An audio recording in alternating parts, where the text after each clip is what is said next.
Hey, how's it going, people? Welcome back to the channel. And with transfer window looming closer and closer, of course, the season pretty much being done for certain clubs. Obviously, there is still cup competitions, Conference League final, Champions League final still about to happen in less than a month. There's Euros, there's also Copa America and all that stuff.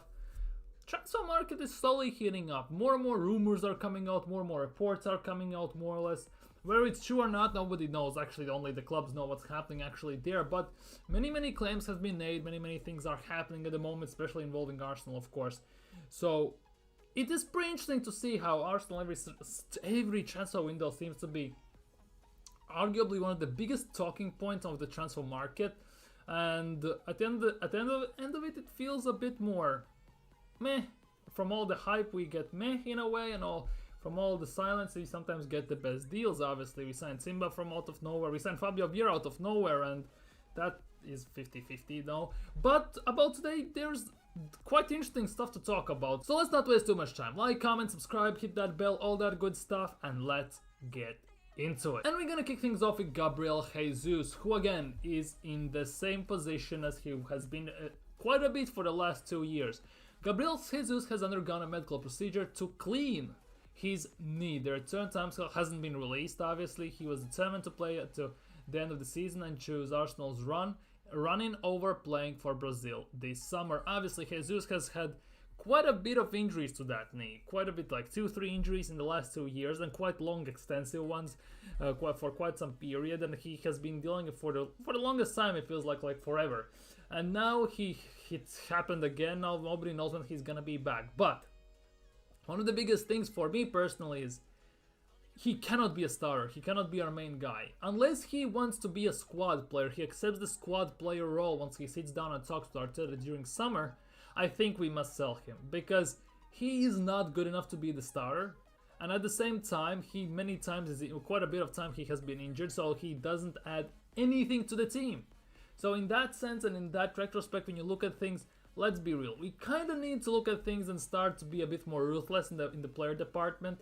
And I think definitely Gabriel Jesus, if he doesn't want to be a squad player, he definitely needs to go. Because if we go into next season, he's a starter for our team, I could lose everything, to be honest, in my mind, because I could lose my head, because he can't score. He's good at dribbling, but otherwise he is good at wing. He could be a backup for Bukayo Saka. Otherwise, no thank you. Moving things on with the Belgian future Yaya Toure, as he was presented to us by Vincent Kompany when we signed him.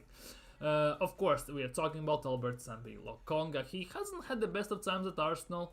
He has some good spell.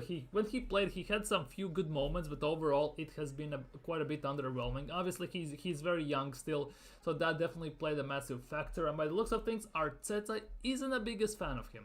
And by the looks of things, Arsenal star. How he's a star, I have no idea. First of all, but he looks like he has confirmed the summer exit. And Arsenal want around 15 to 17 million for him. Obviously, Arsenal are known for not being the best team to sell players, so getting 17 million for Nketiah Lokonga would be steal and a half. Because in my opinion, I was hoping to get like 15, maybe 13 at worst, 15 at best. But by the looks of things, Edu is eyeing about 17, so that is very good to see, having such an ambition in a way.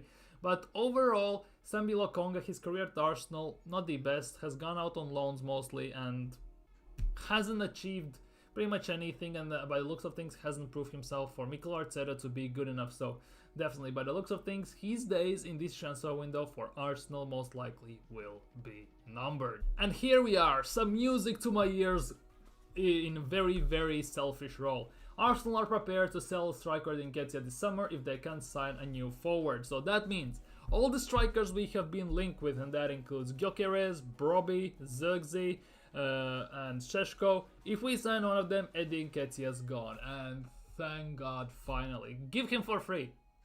Genuinely, if he goes somewhere, just call me up. I'm gonna pay his plane ticket, just get him out.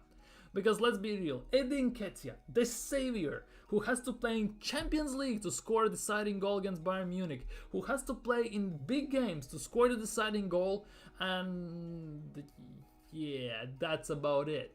He has to play to try and score, and that is it. Because he, let's be real, is not good enough, nowhere near good enough. And this debate last season between Balogun and Nketiah, even at that time, I was saying, get Nketiah out, give Balogun a chance. Unfortunately, Balogun didn't want the starting, didn't want to sit on the bench and be the backup.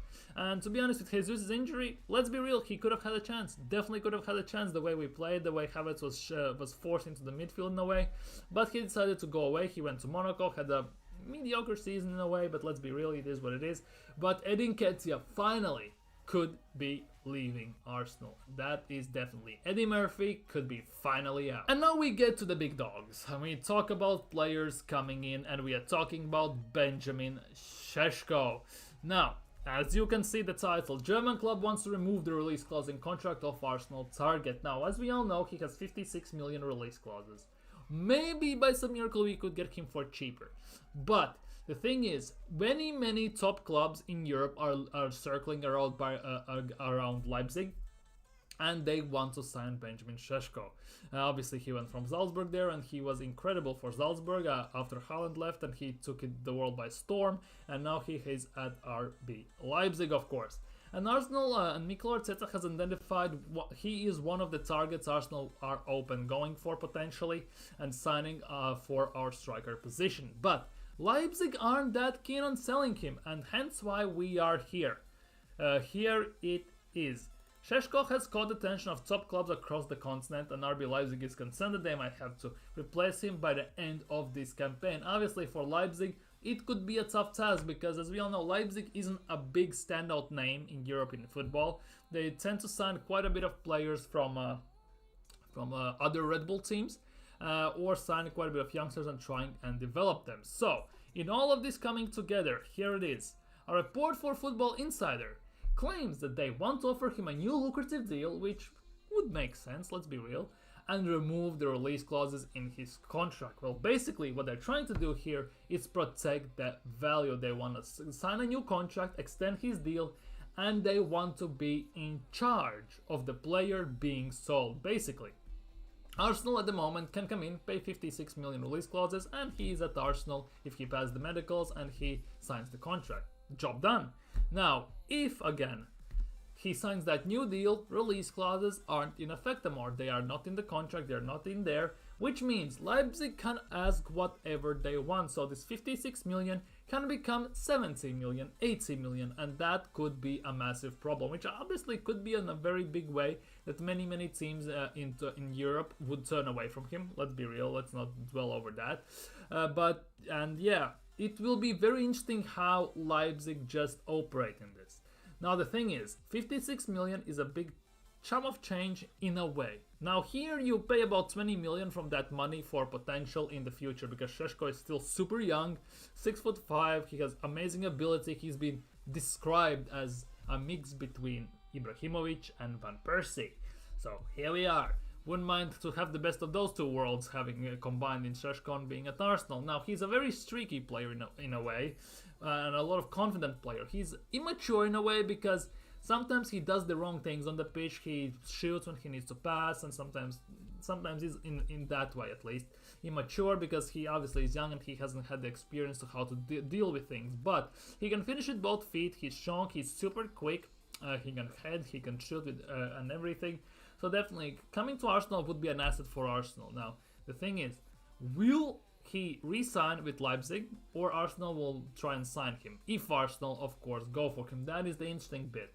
I'm always very cautious with the players that you sign, just paying the release clauses. Obviously, we signed Thomas Partey, and it worked out well on one side. On the other side, the injuries wasn't great. Although at Atletico Madrid, he wasn't injured pretty much at all, and that he came to Arsenal and the injuries started to fall all over him. So it is what it is. But yeah, Benjamin Šeško could be an interesting watch throughout the summer until he either resigns or somebody snatches him up. And here we are talking about another defender. Obviously, we have been linked with few of them. Cambiasso, Kadioglu. We've been linked with center back Diomande from Lisbon Sporting, who have already signed a potential replacement for him. By the looks of things, they potentially are already kinda accepting the fact that he might leave, and some defenders. But here is Jorel Hatzo, who we were linked with already in winter, then throughout the whole second part of the season, now we're linked with him once again. And according to Charles Watts, he says that his belief that Arsenal's top target is still Jorel Hatzo for defense, which is very, very interesting. Obviously, he's only 18 years young, which is actually mad, with lots and lots of potential long term, of course. He's shown a lot of excitement, diversity, and potential in Eredivisie, but again, it's only Eredivisie. And he just signed a new deal, which is not great. I'm not gonna lie, which is not great. That definitely would shoot up his price. Now, the price is still being up in the air, I would say so, because a proper number, at least our orientational benchmark in a way, hasn't been named just yet. But again, Hato, a player who can play left back, right back, would be quite interesting, because Arteta is that manager who likes to sign players that can fit multiple roles, and by the looks of things, he's trying to sign players that can play across the whole defensive line, because most of our players, excluding only Saliba and Gabriel, are players that can play pretty much across the whole back line, because Ben White, center back, right back, Tomiyasu can play right back, left back, center back, Timber also right back, left back, center back, Kivior is left back, center back technically, Zinchenko technically is left back midfield, Tierney was left back, center back as well. So Arteta wants to sign these players that can play in the center back position as well, that can play at the other side of defensive line. Now, that comes with a massive advantage, because you can always keep your opponents guessing what's going to happen. You always have a replacement for if someone gets injured. However, it comes with a massive risk as well, because if a player doesn't properly know his role, it's very hard for him to train in a way and understand the tactics, the way what he needs to improve on. Because if you are a center back, you are center back like Saliba, you know what you need to work on. If you are a center mid playmaker like Odegaard, you know what you need to work on, for example. However, if you are a player that can fit the mold in about 4 or 5 positions, you kind of need to train and prepare yourself to be good in pretty much every single position, unless a manager comes in and says, for me, you're playing only in that position, so train specifically for that. So that is a very interesting one, how Arteta will manage that, how that will go, and what will come out of it. But Arsenal signing Joel Hatzo, again, it's another youth player, just like the many of them, like Sheshko as well and everything. I kind of want some experienced players, because youth won't win us the Champions League, Premier League, FA Cup, Carabao Cup. It won't win us that. We need now experience. We have shown that with young team, with small quality players here or there, we can challenge. Now we need to sign experience and players that have proved themselves. We need to sign top class players to improve and lift the team. We have already cemented our ground. Now we need just to build on it. And with youth, we would again cement our ground, and that maybe in 3-4 years we could do that. Because if we keep just signing youngsters, it's a never-ending story. We only sign youth. Players grow. We don't win anything. They become, let's just say, very high-class players, and they're sick of it. They just want to leave and win Champions League. Premier League. It's Ahmed Nasri, Van Persie, Cesc Fabregas. We groomed them. We made them who they were, and they just then got sold, and instantly they won the league, they won Champions League and everything. So that is my biggest worry at the moment with these young players we have been linked with. And the last one for today, of course, Victor Gyokeres. We cannot not talk about him. From some discussions that have been held in a couple of days, I'm not sure Victor Gyokeres will happen or could happen. I don't think we're going to see huge transfer in terms of financial outlay. I think we'll see some good transfers from Arsenal. That's according to Charles Watts' YouTube channel, of course. Now, that is one of my biggest issues. And then actually, in a way, a very massive excitement. Because Arsenal are known to sign massive player and then to sign small pieces here or there, while nobody is focusing on them. Basically, we signed Aubameyang, who was big, and signed some small pieces. We signed Declan Rice, and then some other pieces we added. We signed Alexis Sanchez, and then small other pieces. We never have this balance when we sign players. We sign one big player, just like with Özil, and then we do nothing with the rest of the squad, because it feels like we have spent the rest of the money on that player. And by the looks of, according to financial reports, Arsenal have gonna get around 210 million overall from Premier League plus Champions League, getting to quarterfinals, finishing second in the league and all that stuff. So that is actually an extra money we potentially could spend. So definitely, if Arsenal again would sign Gyokeres, he would be around, like, as we talked about, 90 to 100 million. And for me, that is hella overpriced. Obviously, he's had incredible season for Sporting, but buying from Portuguese clubs, the price obviously is quite a bit inflated in a way, because Portuguese clubs, especially Sporting, Benfica, Porto, Braga, are well known for signing players for peanuts and then selling them for quadruple, triple the value. Sign someone for 15 million, sell them for 70 million, and stuff like that. Enzo Fernandez came in for cheap, sold him for 110 million. Just one of the examples. Same for Falcao and all that stuff. So definitely, Victor Gyokeres would be a 100 million signing, which definitely wouldn't work as well as Declan Rice did last summer for this season. And that 100 million price tag on Gyokeres' head would hang very hard in my opinion. Because he's not from here, he would need to adjust and do all that stuff. Because Rice was already adjusted and we knew what we were getting more or less, he just needs to adjust to the team. And he did that super quickly and nobody's even talking about his price tag. With Gyokeres, he misses some games, misses some big chances in some games, especially in key moments, and that 100 million price tag will just be like a sledgehammer coming to take him out. And that is something you don't want. And if we don't spend those 100 million on Gyokeres, I wouldn't mind Arsenal going in and spending, let's just say, 50 million on a proper midfielder, 50 million on a left back, and stuff like that. If Arsenal spend it properly to sign great quality players with experience and that have proven themselves, I'm not against that. The only thing is, if we can sign that quality, will we sign that quality, and what type of players we will sign? That all depends, obviously, at the end of the day on that. So it is, for me, it would make more sense than to forget about Gyokeres and 100 million and spend those 100 million on two players to cover two positions. Well, let's say backup for Bukayo Saka and get, let's just say, even Šeško.